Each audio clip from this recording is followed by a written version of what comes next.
Thank you, Brian. What an opening. Right, next up we have Ian Puddick. So, when people think of superhero plumbers, they think of Super Mario, but we have a real life superhero plumber here.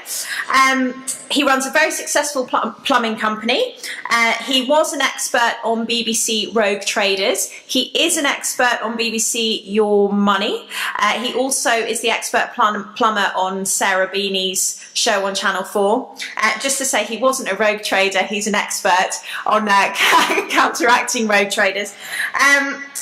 What else can I tell you? In a former life, he was a management consultant with clients including the Queen and Buckingham Palace. I think he's got a check from the Queen in his bathroom. But now he's been battling the police state and calling for accountability for years. And we look forward to hearing his latest developments. So big round of applause for Ian.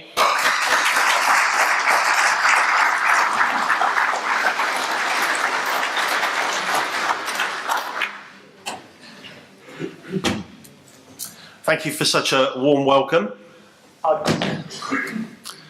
Where do you start?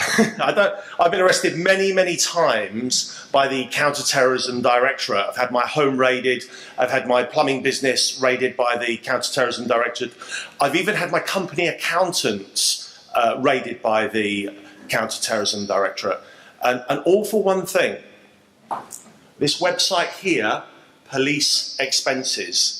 First of all, it was deemed as a hate website, akin to being anti-Islamic, anti-Semitic, anti-gay, anti-whatever, but the CPS couldn't run with it. So then they classified it as a harassing, threatening website. We'll talk about that in a moment. But I'm not here just to talk about my case and my experiences. Obviously, having experienced being arrested and locked up on many, many occasions. I've never voted, so this is not a political thing. I just wanted to make that really, really clear. Obviously, I was upset. My worldview had been shaken. I didn't believe things like this could happen. You'll see some pictures of me later at Speaker's Corner and me being a pain in the backside. And I would engage people and talk to people about my experience. And you know, they'd look at me thinking, that couldn't happen in Britain. And I'd sympathise with them because I would say, if I was standing there and you were here talking, I wouldn't believe you. I wouldn't believe that this could happen in this country. So I've made it my mission to understand why. Not the how, but why. Why are these things happening? So if I can go through my presentation with you, I do want to make it really clear before I go through my presentation, because I get lots of emails, and if anyone follows me on Twitter, I tweet an awful lot. People saying, well, you know, when you get broken into, when you get beaten up, when something terrible happens to you, who are you going to call? Obviously, it's the police. And it's as if I've lost my right to criticise the police. And I want to make it really clear before I start the presentation now, this isn't a criticism of the police. I'm not an anarchist. But what I want, and I don't think it's an unreasonable request, I don't think anybody here, and all the police officers that I know, and I know lots of them now, agree, it's all about lack of accountability. And I've got some friendly police officers as well, by the way, when I say I know lots of police officers, not the ones that just are arresting me. So police state, what does it actually mean?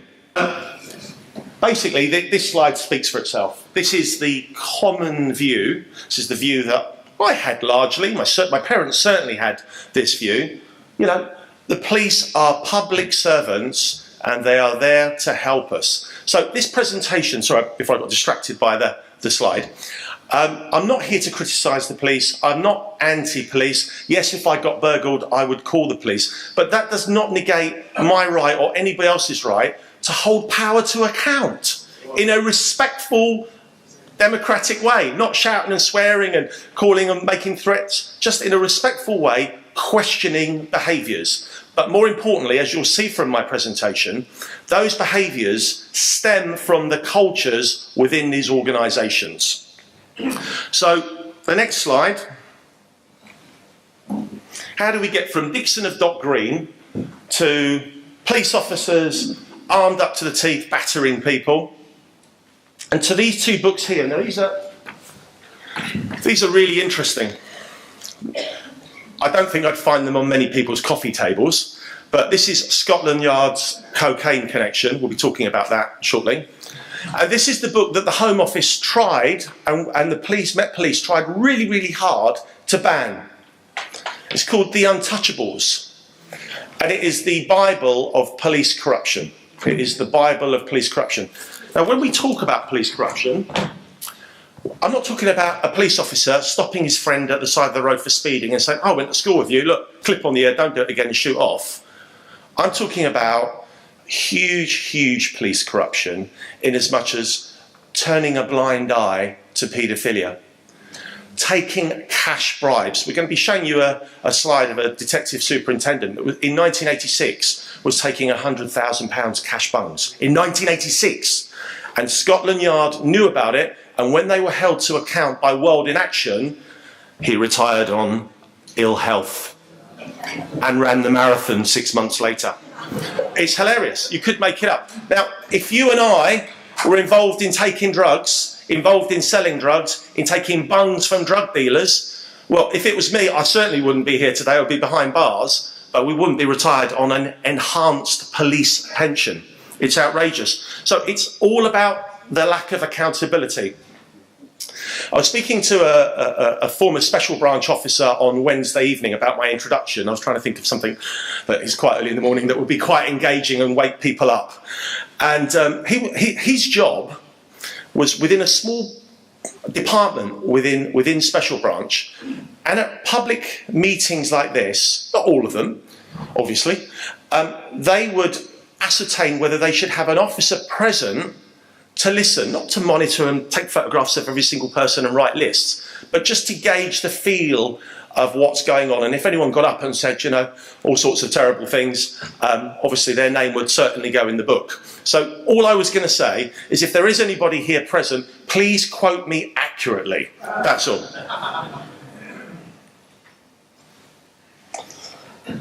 Right. What are the police? Well, they are, as it says on the slide, if you can all see that, they are operationally dependent. They are divorced from government. Is that so? The police investigate without fear or favour. And most importantly, whether you're religious or not, they swear an oath on the good book. Yeah, they swear an oath on the good book before God and Queen, whether you believe all this or not, but this is what they do, to be honest, and most importantly, to uphold our laws. That means when you and I are on some minor speeding offence or whatever it is, some minor offence, and there's no real evidence, when you stand up in front of a magistrate and say blah, blah, blah, and when a policeman stands up and says blah, blah, blah, the policeman will always be believed over you because he swore that unique oath. That's what differentiates them. Yeah? That's the only thing that differentiates us from the police. They're human beings, just like you and I, but they've taken this unique oath of office. And all we would like to see as we go through this presentation, for them to be accountable and not to break the law and render that oath meaningless, because that's what happens on a regular basis, as you will see. Right, here's a few examples. When I first embarked on this journey, for me personally, and there's no shortage of there's no shortage of examples of people that have been messed over and had their lives completely destroyed by the police. There's just absolutely no shortage. And obviously, in this short period of time, I've just picked out a few. The first one is Stefan Kisko. He was charged with the rape and murder of a young girl. Stefan Kisko was mentally challenged. The police officers fabricated the evidence. He was put in prison.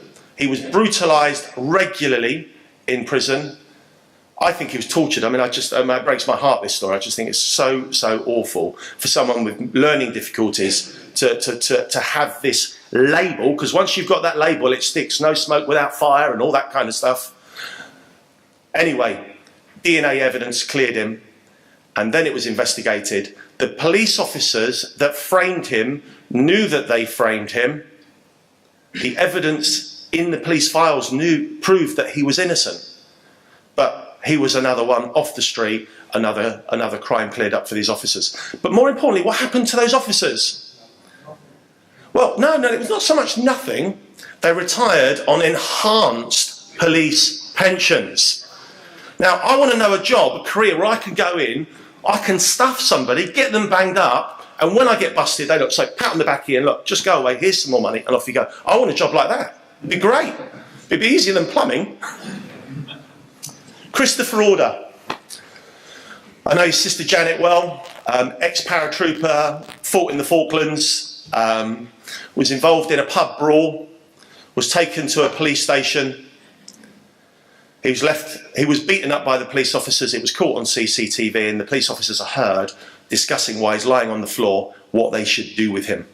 They were discussing, should we put him in the cell, lock the door, and then we could say, oh, we found him. It's all on video. Nobody has been held to account. Janet still fights for justice like many other people now.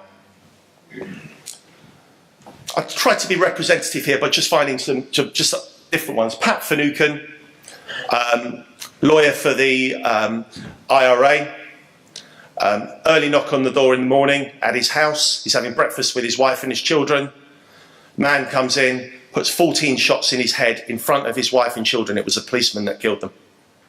What's interesting now, I mean, David Cameron has officially apologised, I think in the last couple of years, because documents have come forward showing that number 10 sanctioned it and knew about it and turned a blind eye.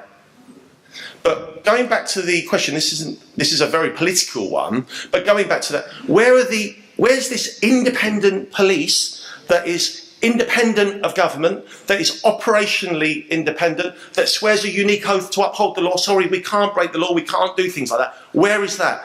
And as I said, these are just a couple of cases because we don't have much time.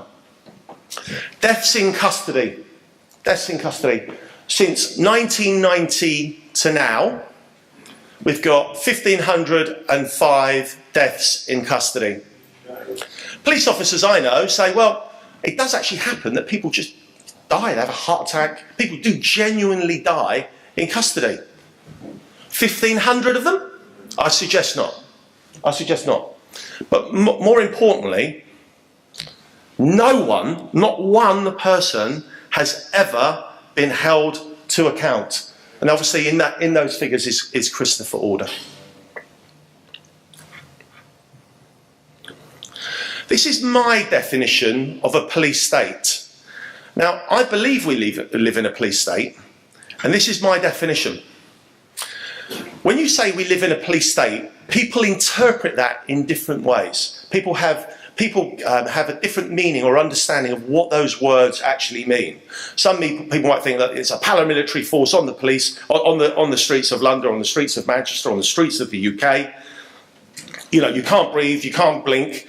No, that's not what I mean, because clearly we don't live in that place. But this is my definition. I think it's fairly reasonable, based not just on my experience or my worldview, but based on my research and the people that I talk to. When the laws that apply to you and me don't equally apply to the police. Now, on paper, the argument is that they do, because they do, if that makes sense. However, the application of those laws is very, very different. And as we'll see through the presentation, that's because of the cultures of cover-up. I was invited to a select committee at Parliament 2 years ago, and it was called Police Corruption and Police Accountability. And his name's just gone. The Commissioner of the Metropolitan Police, Bernard Hogan-House, stood up at the committee after Keith Ash had introduced him, and he said, the police in the UK have never been so transparent and so accountable. That's what he said. That's what he said. And he said, I know what you're all thinking. He said, we are held to account by the public. We are held to account by bloggers and tweeters. He made a joke of that. We are held to account by the IPCC, which we will talk about. We are held to account by the Professional Standards Directorate within our police forces. And we are held to account by the media. That was fantastic. Now, if I'd had my experiences, I would have sat there saying, do you know what, you're on the money there, that's absolutely true. You can't get away. You are being pushed from every direction. Everyone's on you. You are transparent, you're being held to account. Because that is largely the perception. That's why he reiterated it.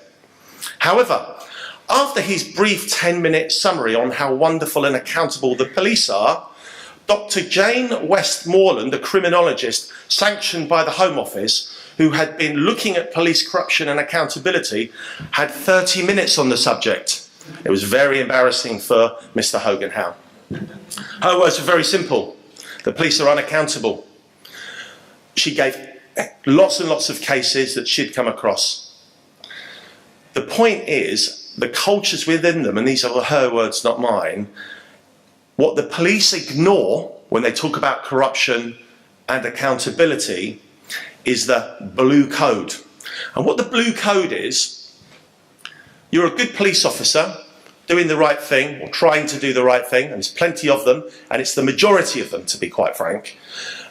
But how can really good, upstanding police officers be tarnished by corruption? Police officers will always tell you that it's the odd rotten apple that's spoiling the barrel. I agree with what she said. The good, fine, upstanding officers that know Sergeant so-and-so or DCI so-and-so is up to no good because they're pals. They don't condone what they're doing. They don't get involved with what they're doing, but they turn a blind eye. And in my view, that makes them corrupt. That makes them corrupt. I don't think it's an unreasonable thing to say.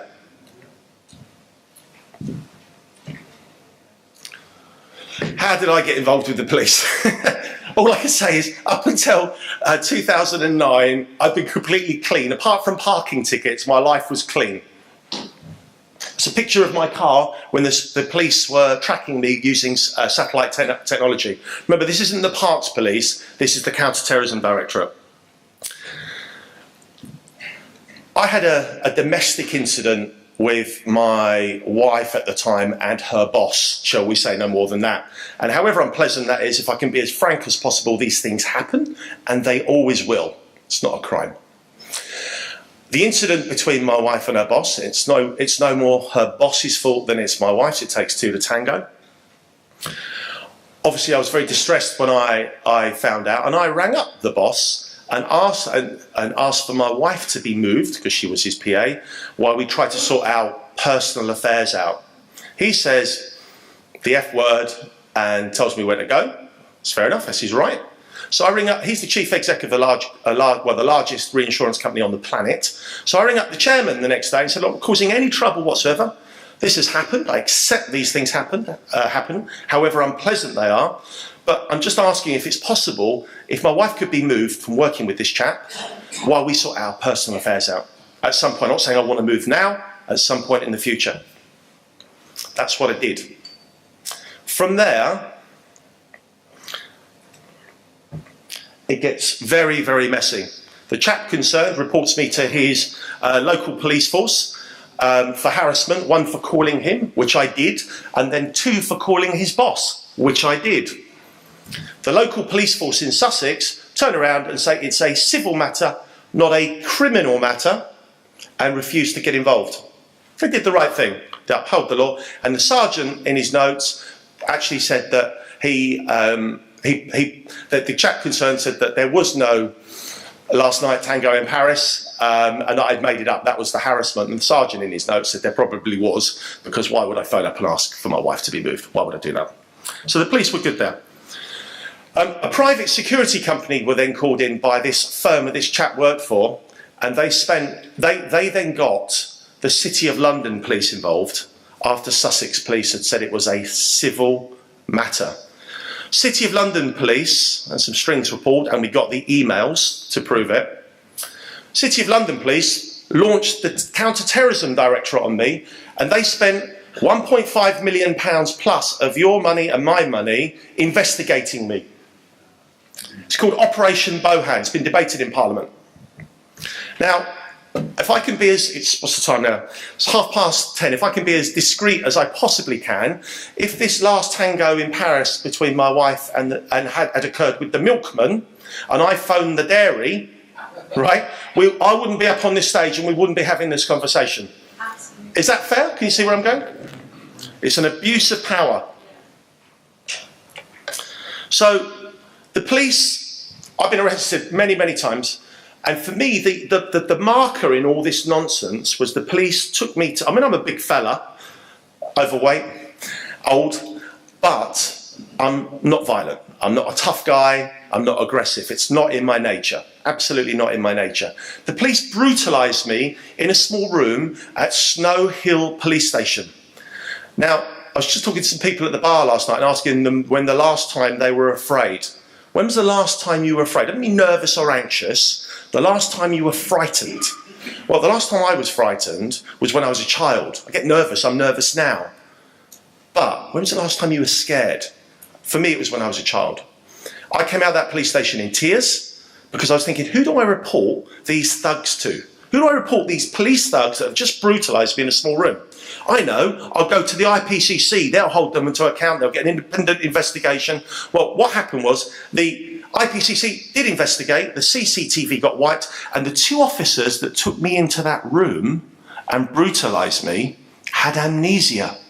And the IPCC said, we can't do anything. There's no CCTV evidence. The two officers, what can they say? Don't ever remember taking you in that room. A friendly police officer suggested that I go back as a plumber to the investigators at the IPCC and ask them to look at the door locks. Because all the police officers have a small credit card, and when they go through the locks at the station, they open these doors, and those locks give you the time, the date, the officer's badge number, and which way you've gone through the station. So the IPCC investigate that, and lo and behold, there's a route through the police station with these two officers, I'm with them, and as we get to that room, it all stops. So, did I make this up? Did I know where that room was inside that police station? Did I know the route? Could I describe the size and coordinates of that? If I hadn't have been there, did I make all this up? The police officers recovered from their amnesia. They had no choice. But now they told the court, and this is under oath, in court, I'm behind bars in the dock for my website, Police Expenses, which I've proudly created, by the way. This isn't an error. I created that website to expose these thugs. They remembered that they took me there through for an urgent interview. The interview, they didn't make any notes. The interview wasn't recorded. But it was a really important interview because they had just recalled that while they were searching my house, they found a large quantity of crack cocaine in my kitchen and in my bedroom and in the loft room. It's everywhere. The officer was asked, when you saw it in the kitchen, did you discuss it with the other officers? No, I didn't. Did you make a little note in your notepad? No. But when you moved into the bedroom and saw it, did you discuss it with the officers there? No, I didn't. When you get to the loft and you found it up there, did you confiscate it? No. Did you make a note? Don't tell me you forgot to tell the others. Yes, I did. You couldn't make that up. Now, I'm behind bars listening to the charade. I screamed out, the judge told me off. I was so angry. I'm not a lawyer. Did he commit perjury? Did he commit conspiracy to pervert the course of justice? I don't know what the law would be. I'm sure there would be more than one that he broke on that occasion. But after my trial, the IPCC cleared him because another officer coming through on the search said, do you know, I remember a couple of years ago I was there. I saw all the crack as well. I didn't take it. I mean, it's funny because it's so pathetic. It's so pathetic. Now, is this representative of all the police? I want to make this clear. Of course it's not. But there were 16 officers in my house. And not a single one of them said, do you know what, you can't go that far, that's a lie. I'm not having that. Yeah? Over a petty matter, over a really petty matter, with a phone call over an affair. You know, someone saying that, you know, give the guy a break. None at all. So it's the culture is, I think the other guys that turn the blind eye are actually worse, personally, because they maintain the status quo. Does that make sense? Does that make sense?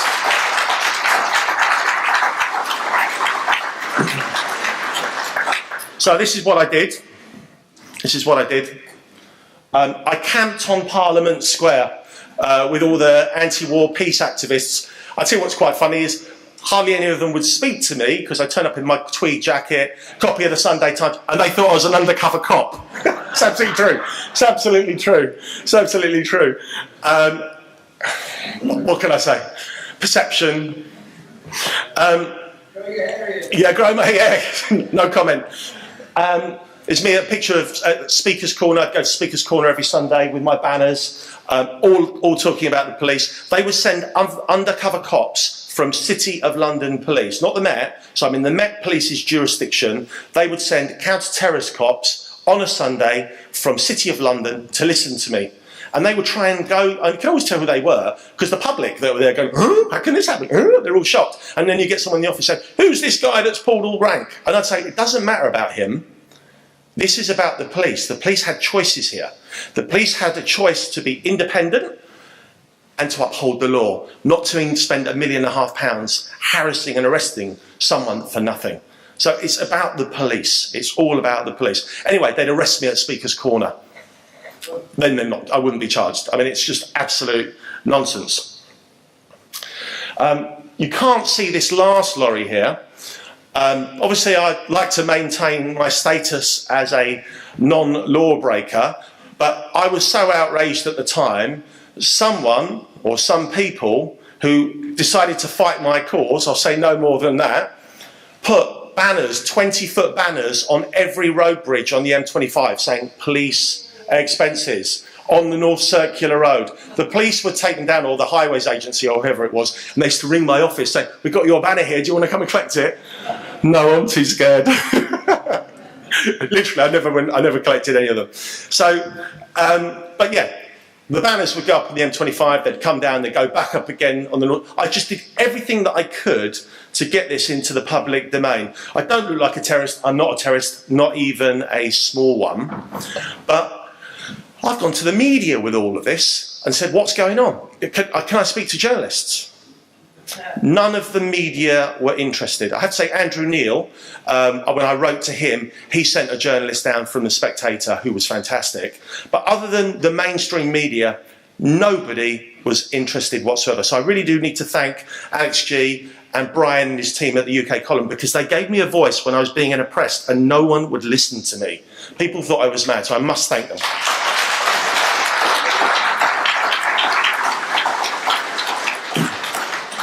Now, to make this really clear as well, I was cleared on a technicality.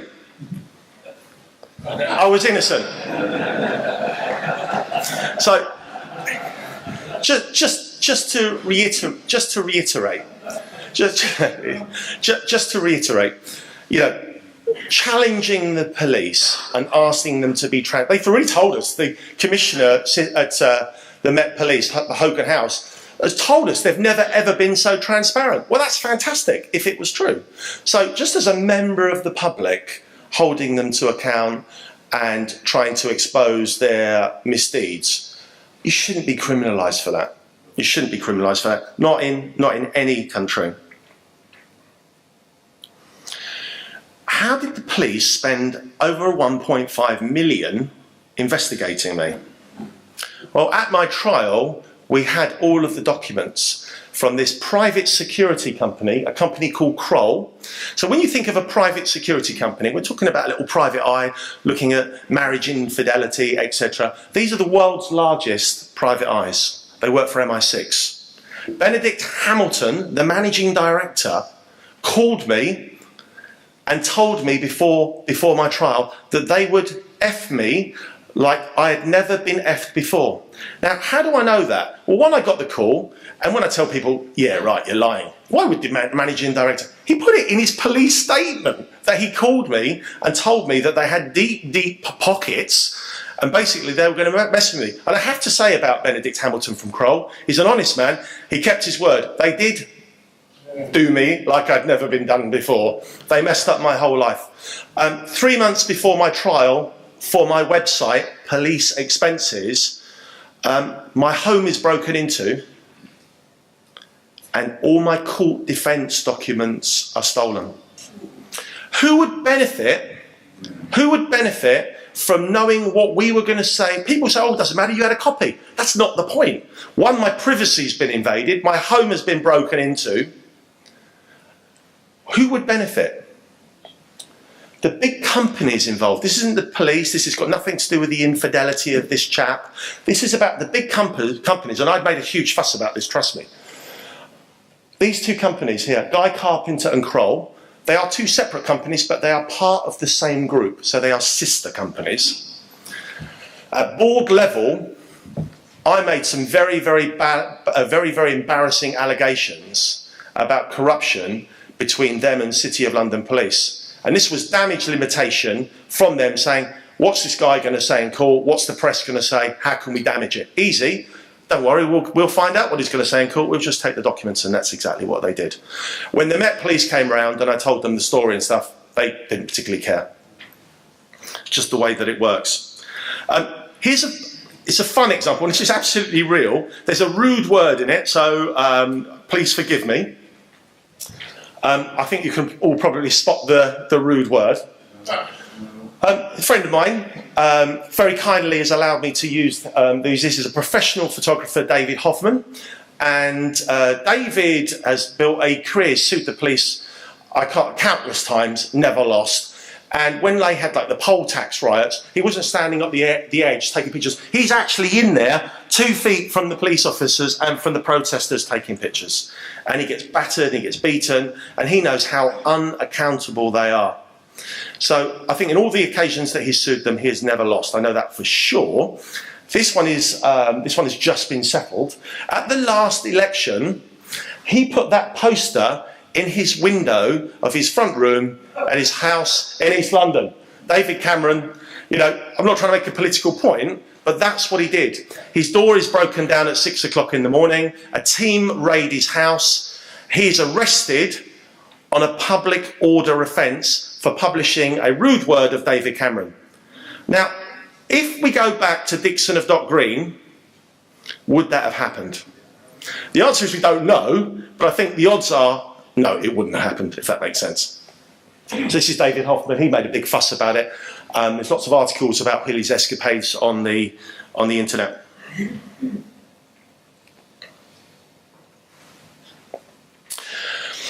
Couple more issues that I really wanted to talk about was the police. How do you make the police more accountable? I don't know the answer. Because as I've said already, the culture within the police forces varies. So, the Met is not the same as Strathclyde Police. The Strathclyde Police is not the same as Bedfordshire Police. But they all have leaders, as in any organisation, and those leaders set the culture within any organisation. Before this, I was a management consultant. I've done lots of work with huge companies. I think it was mentioned that I've done work for Buckingham Palace, and I've even advised the Cabinet Office on crisis communication. How do we change that culture? Well, the answer isn't simple, but it is time, and more importantly, getting the right people in the right positions. Yeah, people that are honest, people that have integrity, and people that aren't afraid to challenge the status quo rather than just stick with the status quo. It's not rocket science, but it takes time. But there has to be the will, and certainly with the police, there has to be the political will to address these issues. And until these issues are addressed, nothing's going to happen. So are you all following me with this? So how do we do it? Well, there are lots and lots of people like me. It's not all about me. There are lots and lots of people like me that have been crushed and trodden that are now standing up. One of the little things I wanted to make you aware of is I've just in the process of creating a website, still being built, called policecrimes.co.uk, and it will catalogue, should be ready in the next week. It won't be complete because there's an awful lot of work to be done. But we've started at 1970, not for any reason, but there had to be a starting point. And we're going to catalogue every police crime, and there'll be a picture of the individual. You click on the individual. Thank you. There'll be a picture of the individual. You click on it, and it will give a brief bio of what's happened to them. If they've got their own websites, which a lot of them do, it will just link to their websites. So it's going to take a long time. Once we've got from 1970 to now, will then work backwards, because there is no shortage of this stuff. There is no shortage of this stuff. What was really interesting in my case was how the media chose not to report my case. Now, you've got police officers under oath telling the judge, Your Honour, we found a large quantity of crack cocaine. We had to interview Mr. Puddick immediately. No, we didn't take it. No, we didn't record the interview. No, we didn't make notes. Sorry. That's acceptable. How can that be acceptable today? Now, I think there's a story there. Personally, I got all the emails after my trial from City of London Police Press Office to literally all the media, including the BBC. Now, I'm going to focus on the BBC because they are the state public broadcaster, and people trust the BBC. People generally, no, hear me out. People, I'm not going to get into a discussion about the BBC. The point is, I'm not talking about the people in this room. I'm talking about people generally trust. You ask the average man on the street, they trust the BBC. Yeah, I think of David Attenborough and all that kind of stuff. You know, but they look at the whole package, and it's a sound organisation, which I don't believe it is. I've got the email from City of London Police to the BBC, to BBC News, asking them not to report that any counter-terrorism officers were used at any point in the investigation, in the raids, and in my several arrests over my website. I've also got the email from the BBC saying, we've amended our story. Now, someone's lying here. Either I've made all this up because it's fun, which I can assure you it's not, or it really happened. Why did all the officers take the oath at my trial, swear to tell the truth, the whole truth, and all the rest of it, give their name and rank, and then say I'm a counter-terrorism officer? Why would they all do that if they weren't counter-terrorism officers? But again, they're not held to account. So all I can ask you to do is just to continue to support people like me that are trying to hold the police to account. We're not anti-police. If we were burgled, we would call the police. We just want them to be accountable. And it's just not an unreasonable request. It really, really isn't at all. But I just really hate being labelled all the time anti-police, because I'm not. And I've made some really good friends with some very senior police officers who I think took pity on me initially and have been very, very supportive ever since. So I'd like to thank you very much indeed.